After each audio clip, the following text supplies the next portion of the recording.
you write about how the supposed dichotomy between acceleration and deceleration is actually a false dichotomy.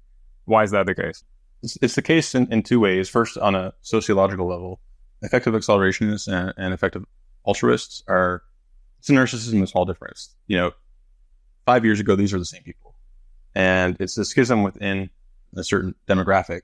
But they're both kind of rationalists, and they both think really hard about these issues. The true believing EACs, believe in superintelligence and think it's they just sort of want to, they have a different strategy about how to get there and how to handle it. So that's the first point. The second point is that, acceleration versus deceleration sort of imagines technology as this linear process where, there's just worse technology and better technology, and we should just be racing forward towards better technology. I think this neglects the ways in which technological development and economic development broadly is deeply path dependent. Why do we have a QWERTY keyboard rather than some other configuration of keys on our keyboard? Well, this is just a total accident of history, and there are many examples of that through technology. And so, the better mental model for technological development is more research down branching paths. There are different kinds of technology we develop. They could be developed at different rates or differential investment. And so this is where, the DACs, the defensive accelerationists, sort of come in, where they say, we are being chased by, this is the Vitalik Buterin metaphor. We're being chased by a bear, and so we have to be running forward. We can't actually just stop or pause.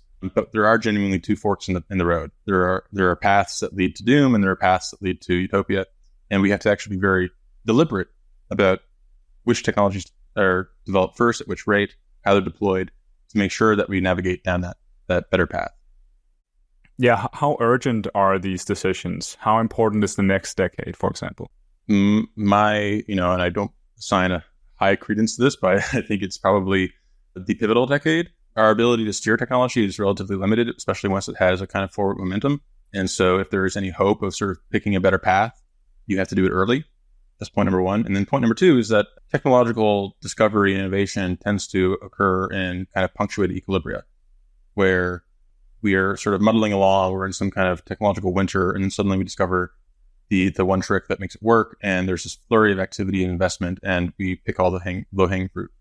And that's sort of what's happening right now. And if there are, a handful of new model architectures or new tricks or techniques that will get us to the next stage of AI, that they will probably be discovered within the next 10 years, not the next 100 years.